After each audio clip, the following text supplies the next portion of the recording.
ठीक है, last class में मैंने आपको बताया था कि क्लास एंड ऑब्जेक्ट।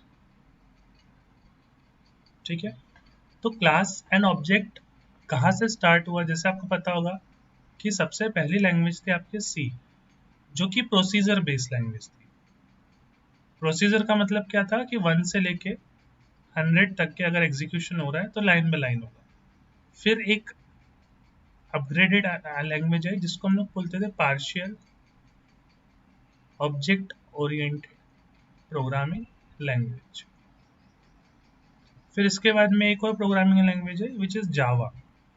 तो ये जो जावा है ये प्योर ऑब्जेक्ट ओरिएंटेड लैंग्वेज है। आप यहाँ पे बिना क्लास के आप एक प्रोग्राम भी रन नहीं कर सकते। मतलब आपको क्लास तो बनाना ही पड़ेगा, भले ही आपको एक लाइन ऑफ कोड क्यों ना एग्जीक्यूट करना, क्लास तो आपको क्रिएट करनी पड़ेगी। ठीक है, तो अभी क्लास बनाने का फायदा क्या है? देखो क्या होता था जब हम लोग फंक्शनल प्रोग्रामिंग करते थे जिसमें हम लोग सिर्फ फंक्शन बनाते, तो फंक्शन के केस में क्या होता है, आपने एक फंक्शन बनाया, उस फंक्शन का कुछ तो भी काम है कि सपोज स्लाइडर बनाना है और उसके अंदर कुछ वेरिएबल यूज हो रहे हैं, तो वो जो वेरिएबल है ना वो बाहर रहते थे। सपोज काउंट नाम का वेरिएबल, तो अब ये फंक्शन क्या हो गया, एक स्मॉल मॉड्यूल हो गया। अब क्लास ने क्या किया कि वेरिएबल और फंक्शन दोनों को कंबाइन कर दिया और क्लास में ऐड हो गया। जहां पे फंक्शन अलग रहता था, वेरिएबल अलग रहता था। ठीक है, तो हम लोग क्या कर रहे हैं, अब उस चीज को कंबाइंडली लिख रहे हैं किसके अंदर, क्लास के अंदर। तो अभी यहाँ पे आपका ये जो एक क्लास है ये एक मॉड्यूल है। फॉर एग्जांपल मैं कंसिडर करता हूँ क्लास पर्सन, एक पर्सन नाम का क्लास है।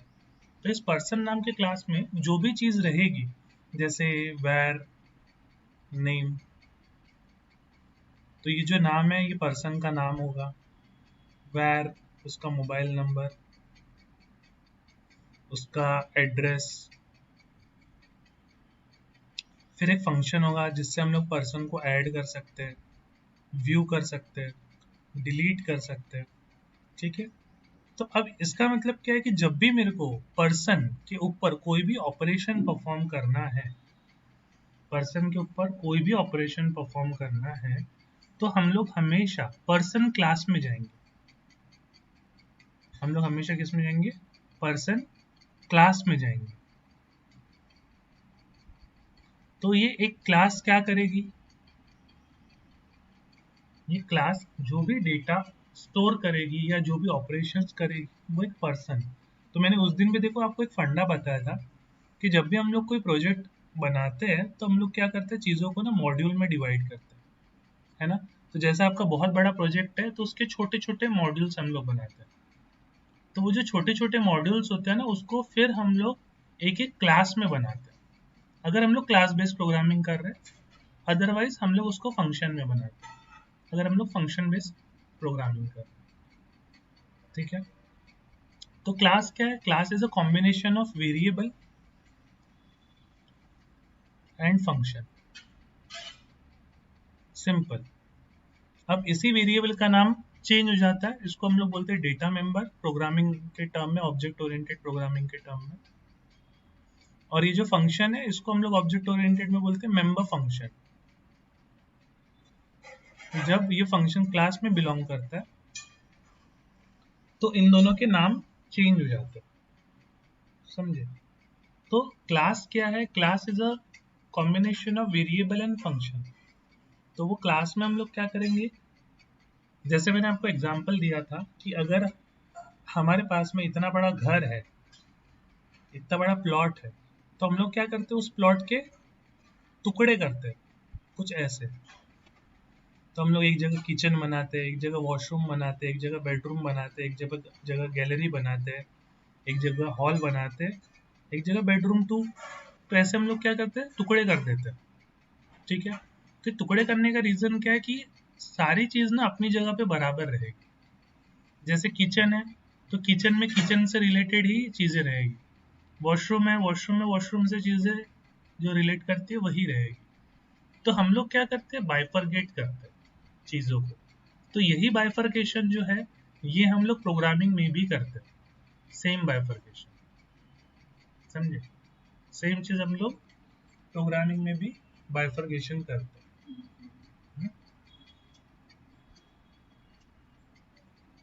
ठीक है, तो सेम हमको प्रोग्रामिंग में भी करना है। तो प्रोग्रामिंग में क्या होता है कि अगर मेरी एक फाइल है, जैसे कि index.html की फाइल है, तो हम लोग ना जावास्क्रिप्ट का कुछ भी कोड यहाँ पे नहीं लिखेंगे। हम लोग यहाँ पे एक भी कोड नहीं लिखेंगे, इसमें सिर्फ HTML का कोड ही रहना चाहिए। और हम लोग जो जावास्क्रिप्ट की फाइल है उसको क्या करेंगे, हम लिंक करेंगे। ठीक है, उसको हम लोग क्या करेंगे, लिंक करेंगे। ठीक है, तो ये टाइप मॉड्यूल, मतलब ये मॉड्यूल बेस अगर अपने को करना है तो हम लोग वैसे कर सकते हैं, बट अभी मैं इसको बहुत एक नॉर्मल लेवल पे एक दूसरी फाइल ले लेता हूँ जिसका नाम हम लोग देते हैं, ये देखो ये मैंने उस दिन आपको मॉड्यूल एक्सप्लेन किया। ठीक है, तो हम लोग ऐसे ही कुछ एग्जांपल लेके कोड करेंगे। यूजर इज एम्प्टी पेमेंट, तो हम लोग यूजर ले लेते हैं। ठीक है, हम लोग जो है हम लोग यहाँ पे यूजर ले लेते हैं और यहाँ से मैं अभी के लिए मॉड्यूल निकाल देता हूँ।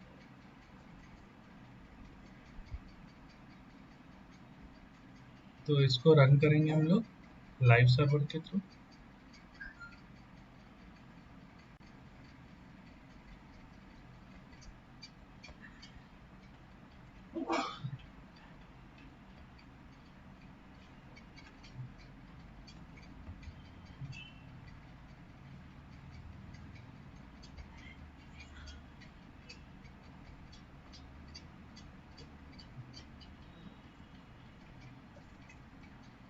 ठीक है, सी हमने भी क्या किया, हमने यहाँ पे एक इंडेक्स की फाइल बनाई और इस इंडेक्स की फाइल को हमने लिंक कर दिया। किसके साथ लिंक कर दिया, आपकी user.js के साथ। अब मैं कंसीडर करता हूँ कि मैं क्लास बनाता हूँ, जैसे मैंने बोला class,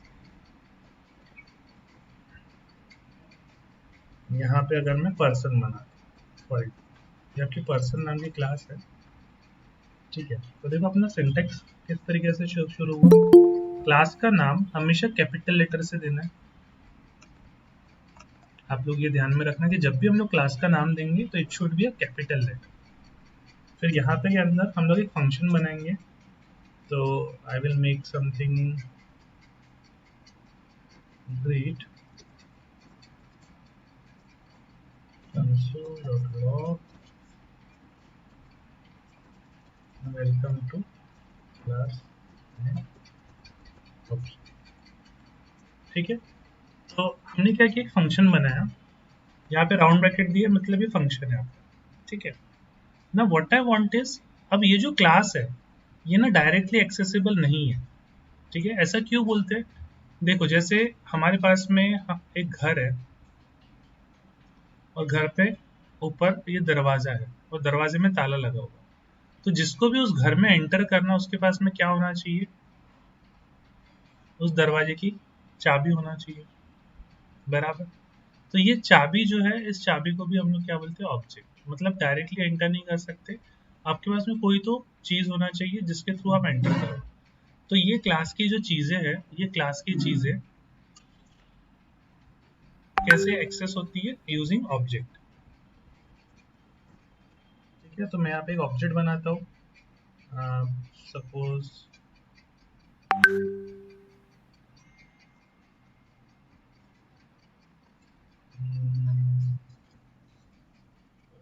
one equals to new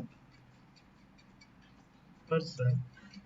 ठीक है, तो ये जो PR1 है, ये आपका क्या है, ये आपका ऑब्जेक्ट है ना।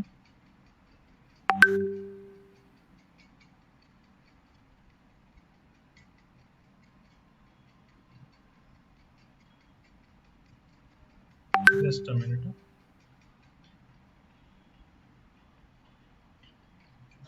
ठीक है, तो अब मैं क्या करता हूँ, मैं इसको कंसोल करता हूँ, console.log person1, और मैं रिफ्रेश कर रहा हूँ।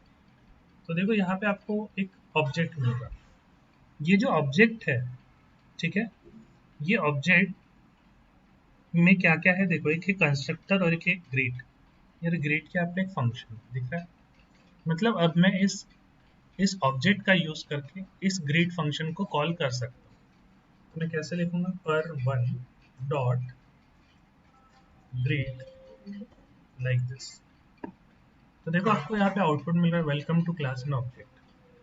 तो हमने क्या किया, देखो डेफिनेशन के हिसाब से क्या बोलते हैं, ये आपकी क्लास है यहाँ से इतनी, और ये जो ऑब्जेक्ट है ये किस क्लास का ऑब्जेक्ट है, इस पर्सन क्लास का। मतलब अब मुझे इस क्लास की कोई भी चीज को एक्सेस करना है तो मुझे हमेशा ये पर्सन वन लगेगा ही, मैं डायरेक्टली एक्सेस नहीं कर सकता। समझे, मैं डायरेक्टली एक्सेस नहीं कर सकता। ठीक है, तो हम लोग ऑब्जेक्ट की डेफिनेशन क्या बोलते हैं, object is a instance of class. Object is a instance of class. ठीक है, तो इंस्टेंस बोलने का मतलब क्या है, देखो जब भी हम लोग कोई क्लास बनाते हैं तो सिस्टम में जो क्लास है ना वो एक ऐसे, ये मेमोरी होती है आपकी। अभी तो हमने यहाँ पे कोई वेरिएबल नहीं बनाया। जब वेरिएबल बनाते हैं तो वेरिएबल ऐसे असाइन होता है और फंक्शन ऐसे असाइन होता है, और इन दोनों को पॉइंट कौन करता है, हमारा ऑब्जेक्ट जो कि है पर्सन वन। तो ये पर्सन वन का यूज करके हम वेरिएबल को एक्सेस कर सकते हैं। पर्सन वन का यूज करके हम लोग इस पर्टिकुलर फंक्शन को एक्सेस कर सकते हैं। बट अब ये जो फंक्शन है ना, देखो हम लोग ऐसे बना तो रहे, बट ये जो फंक्शन है ना ये कभी डुप्लीकेट नहीं होता। अगर आपने दो ऑब्जेक्ट बनाया, ठीक है, तो मैं क्या करता हूँ, जस्ट अ मिनट, हम लोग क्या करते हैं यहाँ पे,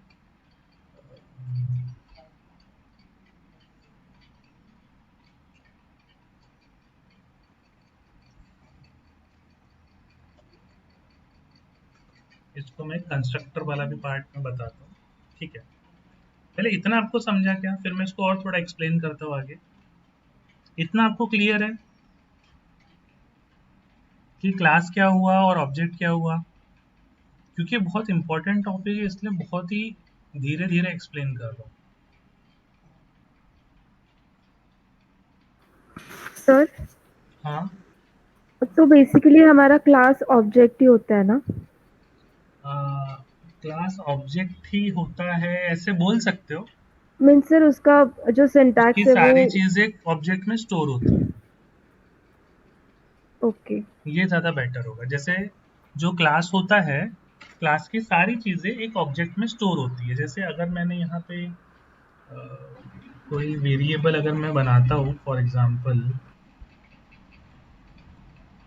वैसे तो हम लोग कंस्ट्रक्टर के अंदर एक बनाते हैं normally, I will make something equals to,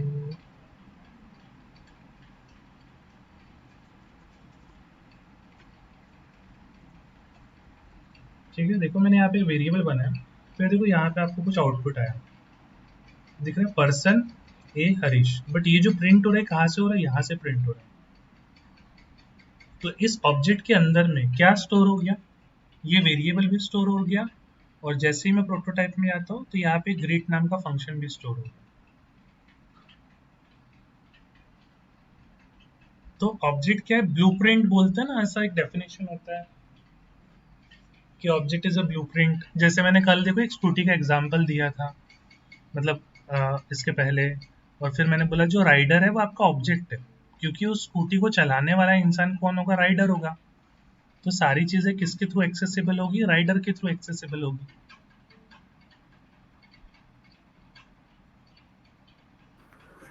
means sir हम लोग ऐसा बोल सकते हैं क्या कि क्लास ऑब्जेक्ट जैसा मतलब सिमिलर है, बट उसमें हम लोग फंक्शंस भी स्टोर कर सकते हैं, वेरिएबल्स भी स्टोर कर सकते हैं, और मीन्स ऑब्जेक्ट भी कॉल कर सकते हैं, ऐसा कुछ? नहीं, देखो एक्चुअल में क्लास और ऑब्जेक्ट एक ही डेफिनेशन से बिलोंग करते हैं। जैसे अगर आप क्लास बना रहे हो तो इस क्लास को एक्सेस करने के लिए आपको ऑब्जेक्ट की ज़रूरत होती है। अगर आपने क्लास बनाया तो इस क्लास को हम लोग डायरेक्ट एक्सेस नहीं कर सकते, डायरेक्ट एक्सेस नहीं होता। पहले आपको इसका एक इंस्टेंस बनाना पड़ेगा जिसको हम लोग बोलते हैं इंस्टेंस, है ना। जैसे मैंने बताया था कि एक स्कूटी है, तो एक स्कूटी है तो इसको चलाना है तो अपने को कौन लगेगा, राइडर। ये स्कूटी खुद से तो चलेगी नहीं, तो ये राइडर कौन हो गया, इसको एक्सेस करने वाला। वैसे ये ऑब्जेक्ट कौन हो गया, इस क्लास को एक्सेस करने वाला।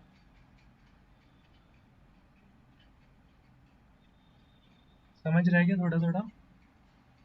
Yes sir. तो हम लोग क्या करते हैं, देखो ये सबसे कॉम्प्लिकेटेड टॉपिक है, कॉलेज लेवल में भी हमको ये चीज़ क्लियर नहीं हुई थी। अब एक और चीज़ मैं, एक और दूसरा एग्जांपल देता हूँ। फॉर एग्जांपल, एक घर है, ये घर है, ठीक है। सो अब ये जो घर है ना, इस घर में दो लोग रहते हैं, ठीक है। तो ये जो दो लोग हैं ना, सिर्फ उन्हीं के पास में अथॉरिटी है इस घर के अंदर की चीज़ों को एक्सेस करना। जैसे टीवी हो गया, फ्रिज हो गया, फोन हो गया, है ना। तो ये जो दो पर्सन है, ये दो पर्सन ही इस घर के अंदर की चीज़ों को एक्सेस कर सकते हैं, या इस घर को एक्सेस कर सकते, घर में रह सकते, ठीक है। अब इस दो पर्सन के अलावा अगर कोई तीसरा पर्सन होता है जो इसको एक्सेस करने का ट्राई करता है, तो हम लोग उसको बोलेंगे कि भाई वो चोर है, क्योंकि उसको अथॉरिटी नहीं है ना। ये जो घर है वो इन दोनों के नाम पे है, तो इन दोनों के नाम पे कैसे हुआ, पहले अपने को उनको उसके नाम पे करना पड़ा, इन दोनों के नाम पे करना पड़ा। तो अब ये जो दो चीज़ है, ये जो दो लोग है, ये आपके ऑब्जेक्ट हो गए, और ये आपका जो घर है, ये पूरा का पूरा घर आपका एक क्लास हो गया। अब इस क्लास के अंदर आपके टीवी हो गई, फ्रिज हो गया, वो वेरिएबल और फंक्शंस हो गए।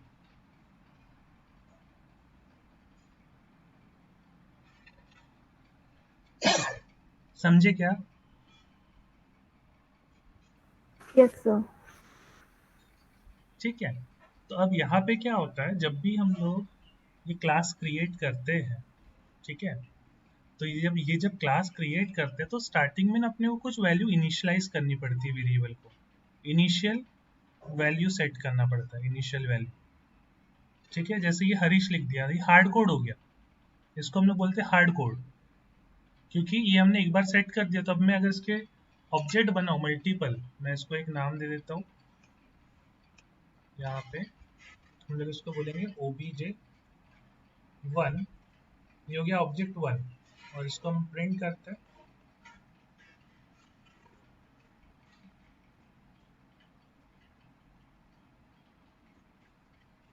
तो देखो हमने ऑब्जेक्ट वन बनाया, ऑब्जेक्ट वन में ए नाम का वेरिएबल है, तो ये हार्ड कोड हो गया। और वैसे ही मैं फिर से ऑब्जेक्ट टू बनाता हूँ, कॉपी ऑब्जेक्ट टू।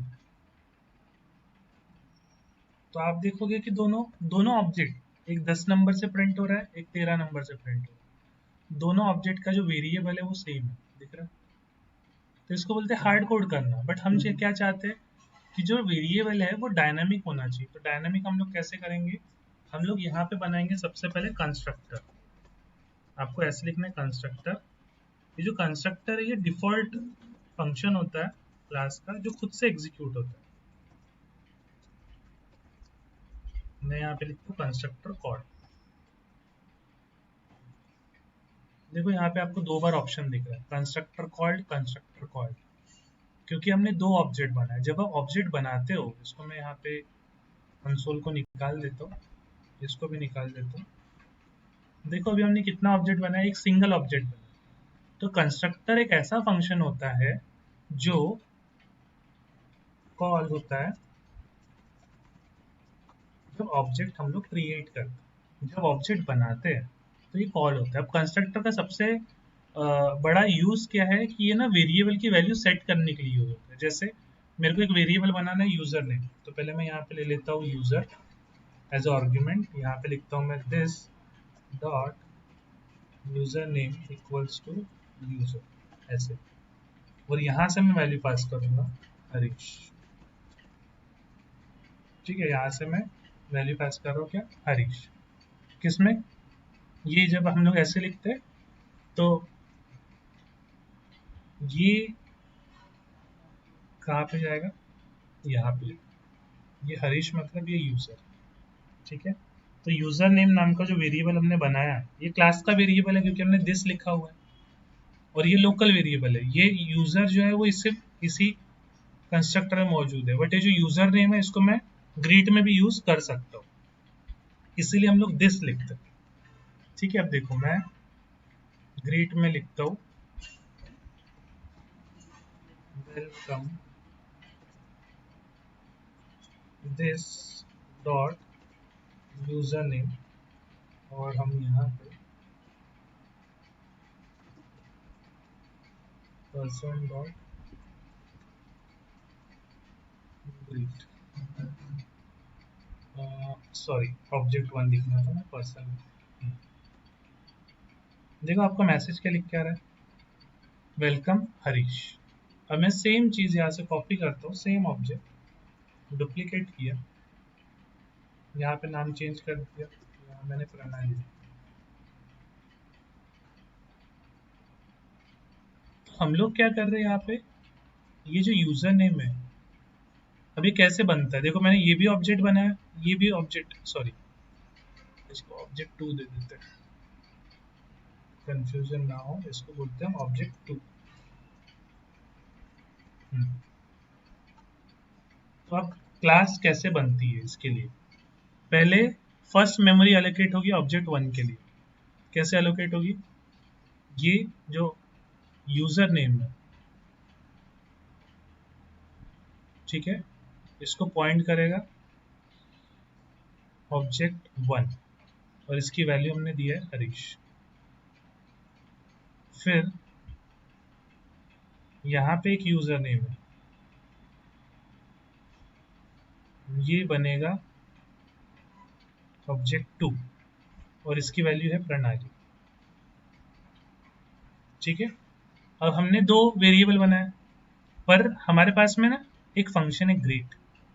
ये जो ग्रीट फंक्शन है ना, हाँ यहाँ पे कंस्ट्रक्टर दोनों के अलग अलग रहेंगे, इसका ये कंस्ट्रक्टर हो गया और इसका भी एक कंस्ट्रक्टर हो गया। ठीक है, तो एक कॉमन आपका फंक्शन, देखो कंस्ट्रक्टर भी कॉमन ही होगा, बट मैं आपको अभी के लिए बता रहा हूँ कि ये ऑब्जेक्ट वन और ऑब्जेक्ट टू दोनों ना ये ग्रीट फंक्शन को ही पॉइंट करेंगे, और दोनों फंक्शन के लिए इसकी जो डेफिनेशन है ये एग्जैक्ट सेम होगी।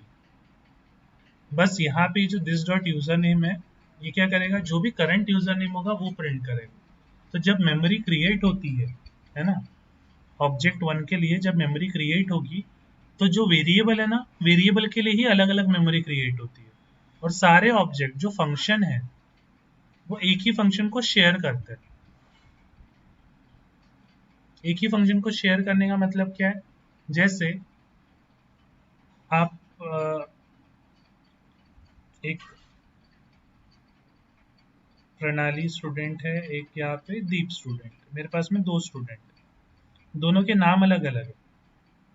ठीक है, दोनों के नाम अलग है, सरनेम अलग है, जेंडर अलग है, बट कुछ चीज़ें कॉमन होगी कि अगर मैं प्रणाली को बोलूँ कि आपको स्कूटी राइड करना है, और दीप को बोलूँ कि आपको स्कूटी राइड करना है, तो दोनों के लिए जो राइड वर्ड है वो तो सेम है, मतलब गाड़ी चलाना है। ये वर्ड तो दोनों के लिए अलग अलग नहीं है, तो राइट वर्ड जो है वो कॉमनली शेयर हो रहा है दो यूजर के बीच में।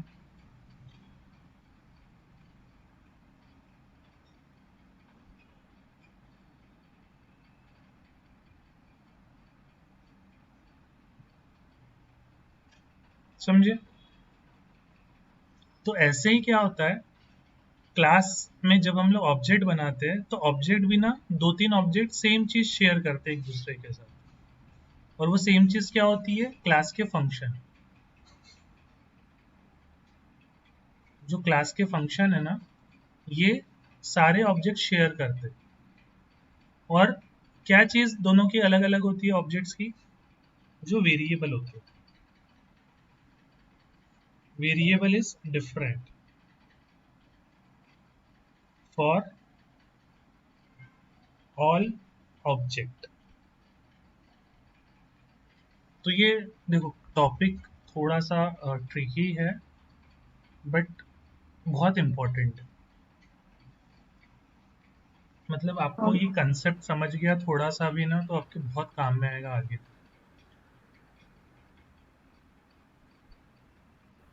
सर हाँ बोलो। सर जैसे ऑब्जेक्ट दो ऑब्जेक्ट है या फिर मल्टीपल ऑब्जेक्ट्स एक हाँ ही फंक्शन को एक्सेस शेयर कर करते हैं। सकते शेयर हाँ करते हैं, तो हाँ। सर उसमें कंस्ट्रक्टर का मतलब क्या रोल होता है?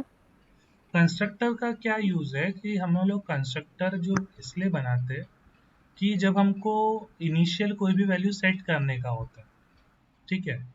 जैसे कुछ चीज़ है मैं चाहता हूँ कि डिफ़ॉल्ट वैल्यू मुझे सेट करना है किसी वेरिएबल की।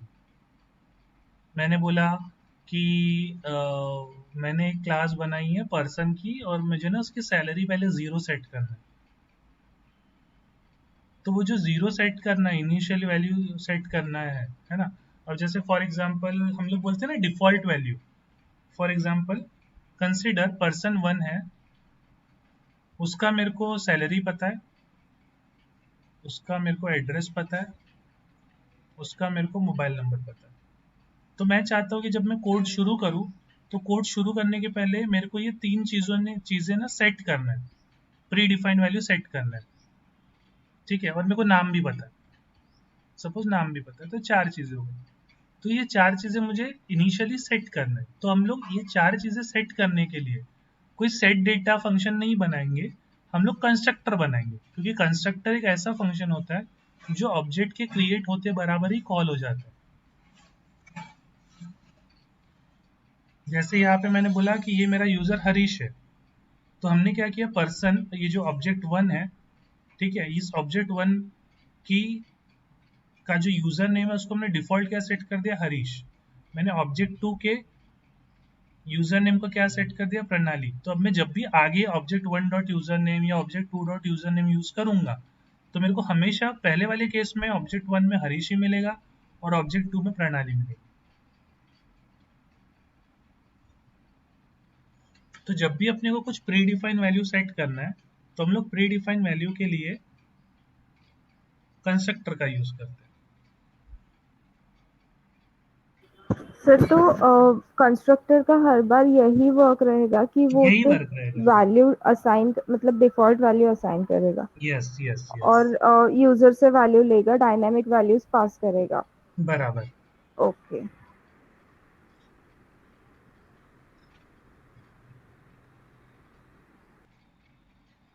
ठीक है, इतना क्लियर है आप सभी को? इतने इसमें कुछ डाउट है? हेलो हाँ सर, जो भी इंस्टेंस बनाते हैं तो उसमें क्लास नेम देना मैंडेटरी होता है क्या, जैसे कि न्यू हाँ। के बाद ये जो इंस्टेंस का है? सिंटेक्स ही ऐसा है कि जब भी आपको इंस्टेंस बनाना है तो आपको हमेशा ये हाँ न्यू वर्ड यूज करना पड़ेगा, न्यू और फिर ये क्लास हाँ। का नाम।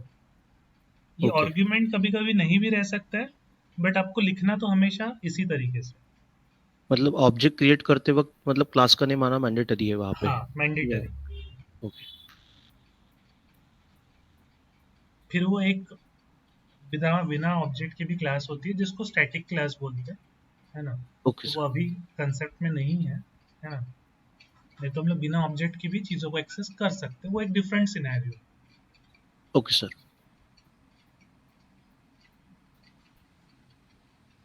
ठीक है।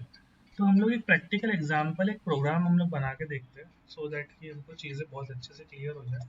सपोज यहाँ पे हमने एक कैलकुलेटर का कोड लिखते हैं। ये कैलकुलेटर है, यहाँ पे हमने कंस्ट्रक्टर लिखा। तो कंस्ट्रक्टर में हम चाहते हैं कि ए और बी वेरिएबल जो है उसको मैं कुछ डिफॉल्ट वैल्यू सेट कर पाऊँ, तो एक्स और वाई दे देता हूँ पहले यहाँ पे। और अंदर हम लोग लिख देते हैं this dot num one for variable equals to X, this dot num two equals to one. ठीक है। तो यहाँ पे हम लोग ऑब्जेक्ट बनाते हैं, object equals to new calculator और जीरो जीरो वैल्यू सेट कर देते हैं। तो ये डिफॉल्ट वैल्यू हो गई। ठीक है। अब इसको मैं अगर कंसोल करता हूँ कंसोल डॉट लॉग ऑब्जेक्ट को, तो यू विल सी कि यहाँ पे देखो num1 और num2 की जो डिफॉल्ट वैल्यू क्या सेट हो गई 0 0। तो हमने ये 0 यहाँ पे भेजा x में, ये 0 हमने y में भेजा, फिर हमने x और y की वैल्यू num1 और num2 को असाइन कर दी।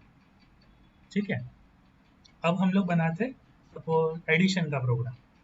ठीक है, तो सम फंक्शन इसमें ऐसे सामने हमने नहीं भी लिखा तो भी चलता है, नो इशू।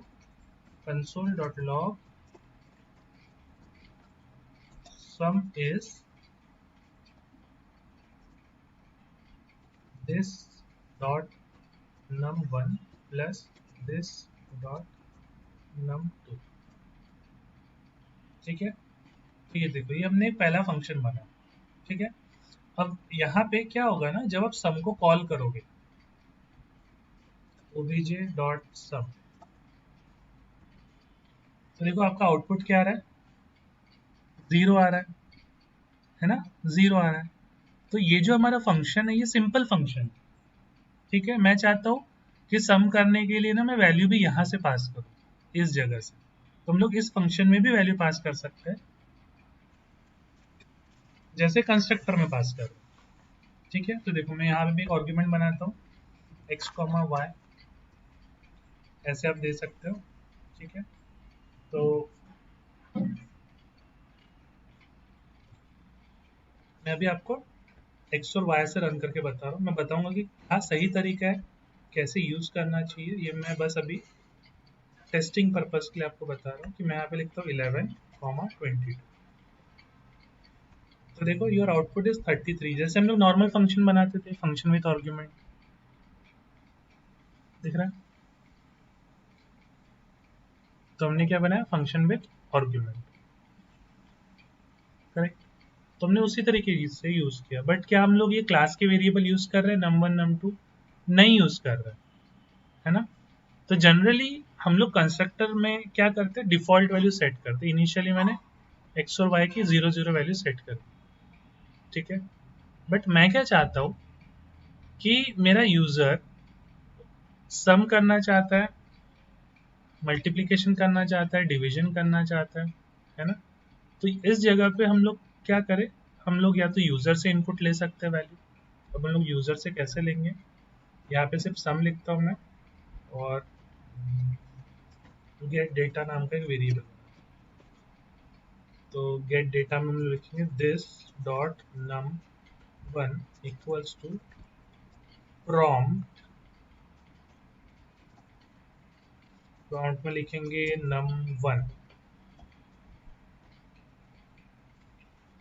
और यहाँ पे लिखेंगे num2। ठीक है, देखना क्या होता है अभी आपको, किस तरीके से आउटपुट मिलेगा। This this num2। ठीक है, तो मैं यहाँ पे किसको कॉल करूँगा, gate data, gate data like this. So obj dot, देखो आपको प्रॉम्प्ट है यहाँ पे, देखो 77, यहाँ पे मैं 77 ओके, अब 88 ओके। तो देखो यहाँ पे क्या हो गया, 77 प्लस 88 कॉन्केडिनेशन हो गया, है ना, कॉन्केडिनेशन हो गया। देखो, तो व्हाट आई वांट इज, इसको हमको इंटीजर में कन्वर्ट करना है, तो हम लोग लिखेंगे पार्स इंट। मैं बहुत ही बेसिक लेवल पे बता रहा हूँ, बट ऐसे प्रोग्राम नहीं बनाते। मैं सिर्फ आपके एक्सप्लेनेशन के लिए इसको इस तरीके से बता रहा हूँ। अपना कभी भी डेटा प्रॉम्प्ट से नहीं लेंगे। देखो अब पार्स इंट,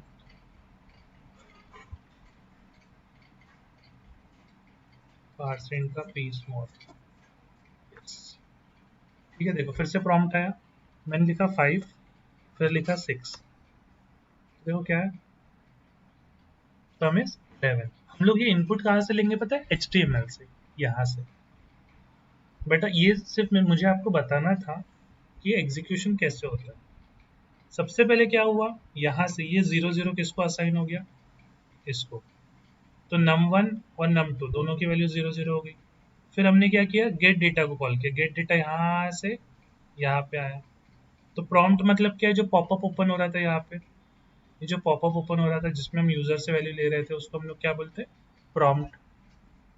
ठीक है, तो उसमें हमने यूजर से वैल्यू ली और उसके बाद में सम नाम के फंक्शन को कॉल कर दिया।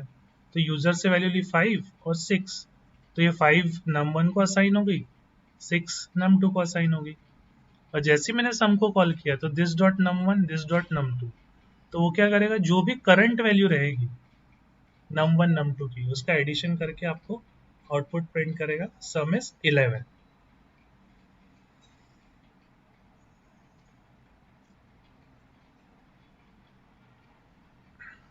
तो इस तरीके से हम लोग लिखते हैं। बट मैं आपको फ्रैंकली बताऊं तो क्लास जब भी हम लोग यूज करते हैं ना तो कोड लेंदी हो जाता है। बट क्लास की एक खास बात होती है कि आप लोग क्लास के अंदर के वेरिएबल को बिना ऑब्जेक्ट बनाए यूज नहीं कर सकते।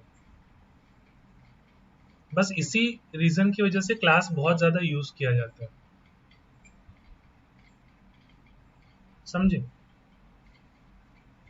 तो यहाँ पे ये जो आपका है ऑब्जेक्ट, हम लोग को अगर इस क्लास के अंदर की कोई भी चीज को एक्सेस करना होगा तो हम बिना ऑब्जेक्ट के बिना परमिशन के यूज नहीं कर सकते। ये ऑब्जेक्ट हम लोग किससे बनाते हैं, क्लास से ही बनाते हैं। तो आप बोलोगे कि सर अगर हम लोग फंक्शन का यूज करें तो ये तो और भी हम लोग इजी लिख सकते हैं। हाँ बिल्कुल लिख सकते हो, बट जब हम लोग क्लास यूज करते हैं तो आपको यही पैटर्न यूज करना है। इसलिए पता है क्या, रिएक्ट में ना दो तरीके से कोडिंग होती है, एक होती है फंक्शन बेस, एक होती है क्लास बेस। जब रिएक्ट लॉन्च हुआ था तो वो क्लास बेस को सपोर्ट करता था, फंक्शन बेस को ज्यादा सपोर्ट नहीं करता था। बट फिर जितने भी यूजर्स है, जितने भी लोग हैं, उन लोग को ना क्लास बेस कोडिंग करने में बहुत तकलीफ होती थी। तो फिर उसके बाद में फंक्शन बेस पे ज्यादा फोकस किया गया, फिर हुक बनाया गया ताकि फंक्शन बेस हम लोग कोड कर पाए। तो यूजर को क्लास बेस कोडिंग करने में बहुत तकलीफ होती है,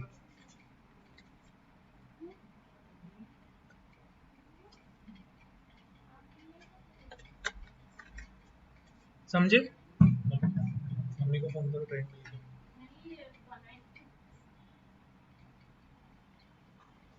आपको समझा क्या इतना। Yes sir. तो चीजें फंक्शन बेस से बहुत इजी होती है, दैट इज करेक्ट। एंड इसी वजह से रिएक्ट क्यों फेमस हुआ पता है, कि रिएक्ट की सबसे खास बात ये है, देखो एंगुलर भी मार्केट में है पर एंगुलर से ज्यादा रिएक्ट क्यों चल रहा है, क्योंकि रिएक्ट में ना आप दोनों तरीके से कोड कर सकते हो, क्लास बेस भी कर सकते हो, फंक्शन बेस भी कर सकते हो। और मैं बता रहा हूँ कि 90% लोग ना फंक्शन बेस ही करते हैं।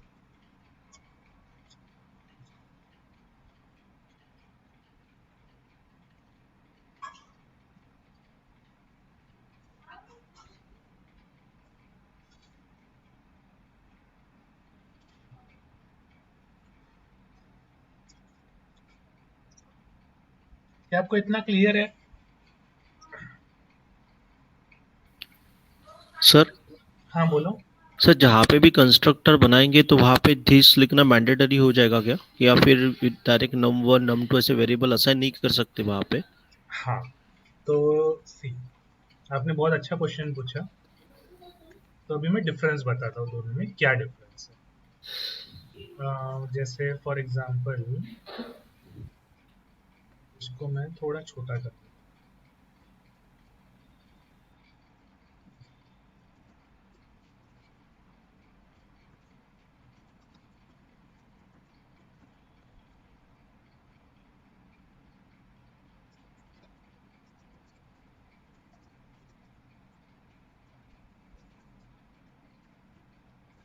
देखो अभी क्या खास बात क्या है, अगर हम लोग यहाँ पे देखो दिस डॉट num1 हमने बनाया, तो मैंने आपको क्या बोला था, ये जो दिस वर्ड है और ये जो ओबीजे है ये दोनों सेम होते हैं।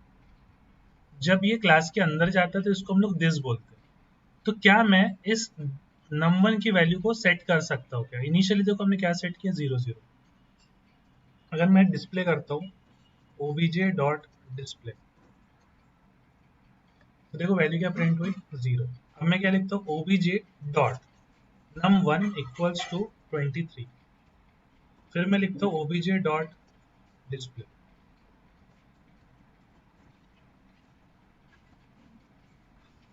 देखो यहाँ पे आपको 23 मिल गया। हमने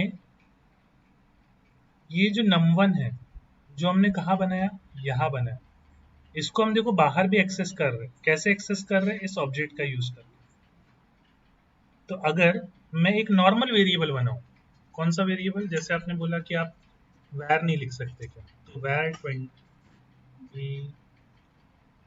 equals to 0, I am writing this, यहाँ पे अलाउ नहीं करता है, ठीक है। मैं ऐसे लिखता हूँ b इक्वल्स टू 0, और मैं ना बाहर या इस जगह पे obj dot b equals to 34 ऐसा लिखने का ट्राई करता हूँ।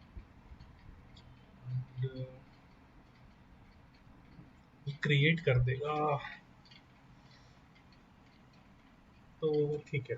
इसको हम लोग देखो, ये जो मैंने वर्ड यहाँ पे लिखा है ना, ये वाला जो वेरिएबल है आपका जो हमने यहाँ बनाया, दिस, बिना दिस के, इसको हम लोग क्या बोलते हैं, इसको हम लोग बोलते हैं ग्लोबल वेरिएबल। बट ये वेरिएबल की बाउंड्री क्या है, इसका स्कोप क्या है, इसका स्कोप है सिर्फ क्लास। इसको हम ना क्लास के बाहर एक्सेस नहीं कर सकते, इसको हम क्लास के बाहर एक्सेस नहीं कर सकते। तो मैं डायरेक्टली प्रिंट करने का ट्राई करता हूँ, console.log।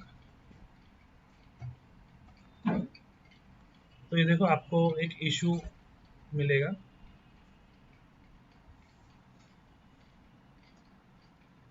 कंसोल या,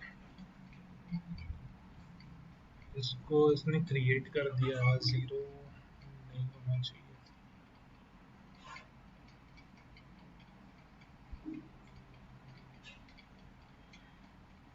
इसको कैसे एक्सप्लेन करूँ,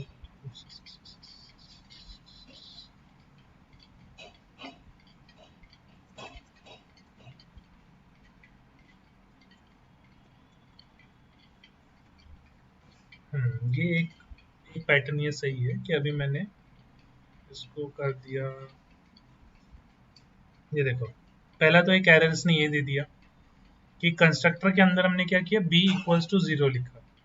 तो लाइन नंबर 3 पे ये क्या बोल रहा है, b इज नॉट डिफाइंड, ठीक है। ये जो b है क्या बोल रहा है, इज नॉट डिफाइंड। अब यहाँ पे अगर मेरे को b क्रिएट करना तो मुझे कैसे लिखना पड़ेगा, दिस। तो देखो जैसे ही मैं दिस लिखता हूँ तो वो एरर चला जाता है। ये जो दिस है ना, ये दिस का मतलब क्या है कि ये ऑब्जेक्ट है, और इसके साथ में आप जब भी डॉट देके कोई वेरिएबल क्रिएट करोगे तो ये सारे वेरिएबल इस क्लास के वेरिएबल होंगे।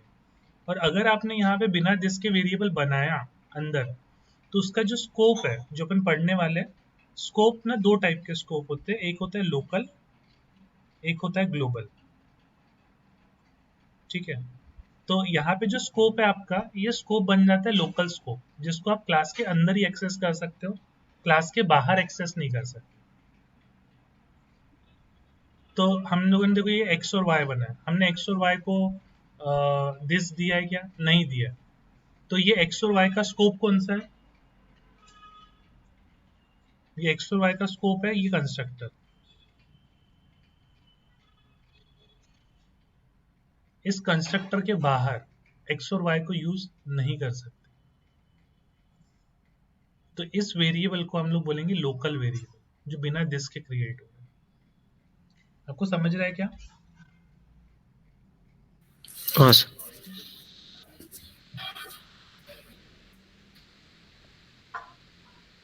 तो आपको दो टाइप के यहाँ पे वेरिएबल ध्यान में रखने, एक है आपका लोकल, एक है ग्लोबल, ठीक है।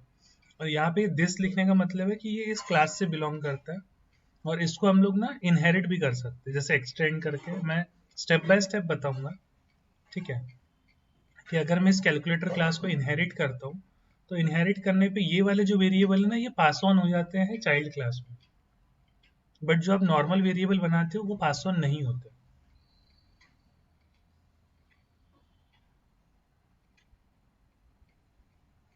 समझे?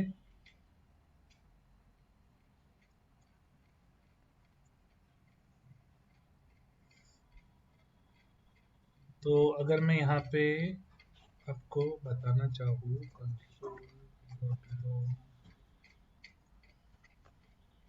एक्स लिखता हूँ, तो देखो यहाँ पे एक एरर देगा, रेफरेंस एरर। क्यों? क्योंकि ये जो एक्स है वो इस फंक्शन में मौजूद नहीं है, वो यहाँ मौजूद है। जब मैं दिस डॉट नम लिख रहा हूँ तो एरर नहीं आता, बट जैसे ही मैं सिर्फ एक्स लिखता हूँ, दिख रहा है, इसको कमेंट कर दिया तो एरर चला गया, बट जैसे ही मैंने सिर्फ एक्स लिखा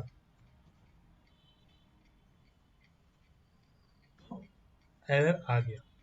क्यों आया? क्योंकि ये जो एक्स है ना, ये ऊपर मेंशन्ड है कंस्ट्रक्टर। कंस्ट्रक्टर और ये वाला फंक्शन दोनों अलग अलग फंक्शन है, इसका इससे कोई लेना देना नहीं है।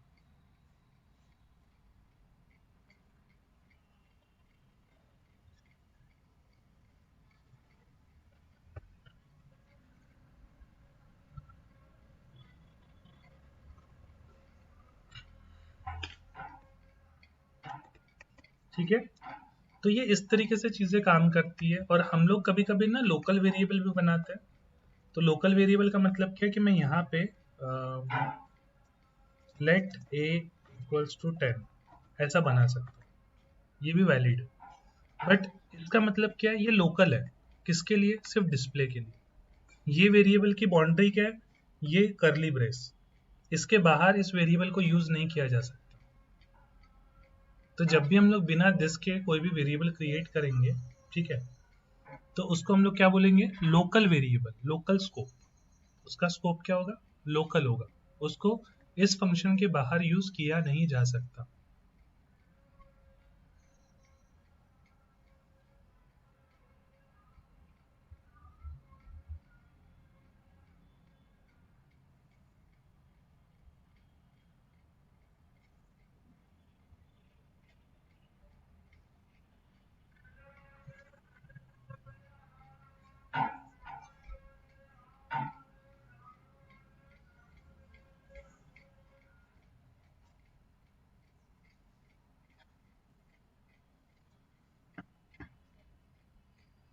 ठीक है, इतना क्लियर?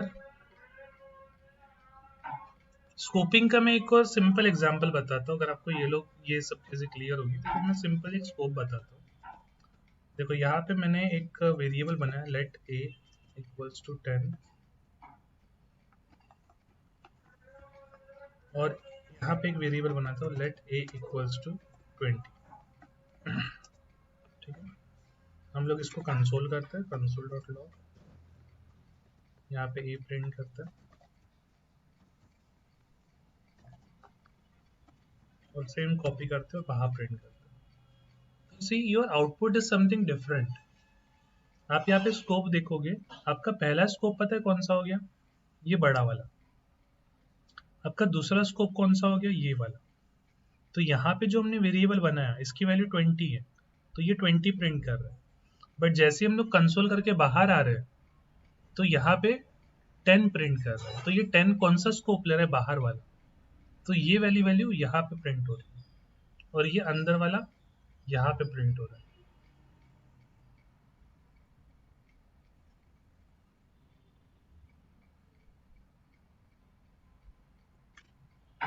तो ये इस टाइप से ना स्कोप काम करता है।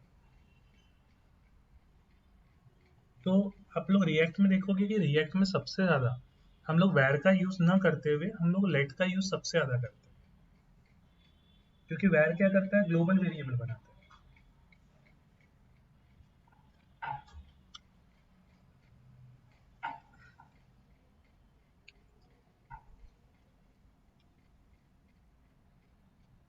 समझे?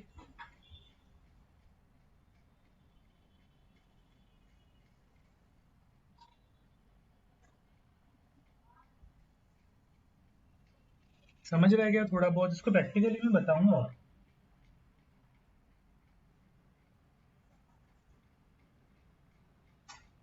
आपको क्लास एंड ऑब्जेक्ट का एक बेसिक फंडा तो क्लियर हो गया कि what is class and what is object. Yes sir. हाँ सर। इसको ना वो प्रोफाइल बनानी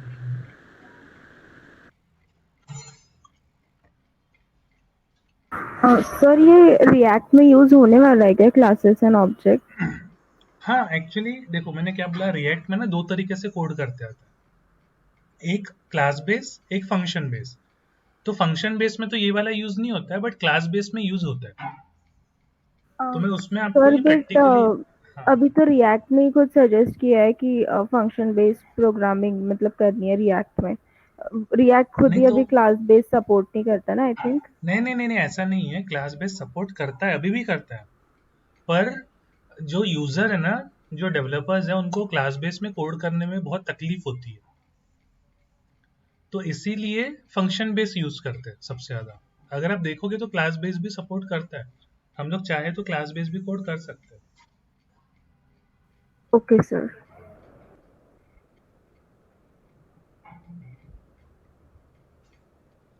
ठीक है। सो अभी ये कल तो मैं संडे, एक्चुअली मैं वर्कशॉप लेने के लिए गया था अमरावती, बट अभी हम लोग ना ऑफलाइन सेशन भी रखेंगे एक सैटरडे या संडे का। तो आई थिंक सैटरडे ऑफ होता होगा, और जिनका पॉसिबल नहीं है उसके लिए मैं वो जो वर्कशॉप है वो लाइव रखूंगा, है ना। मतलब वो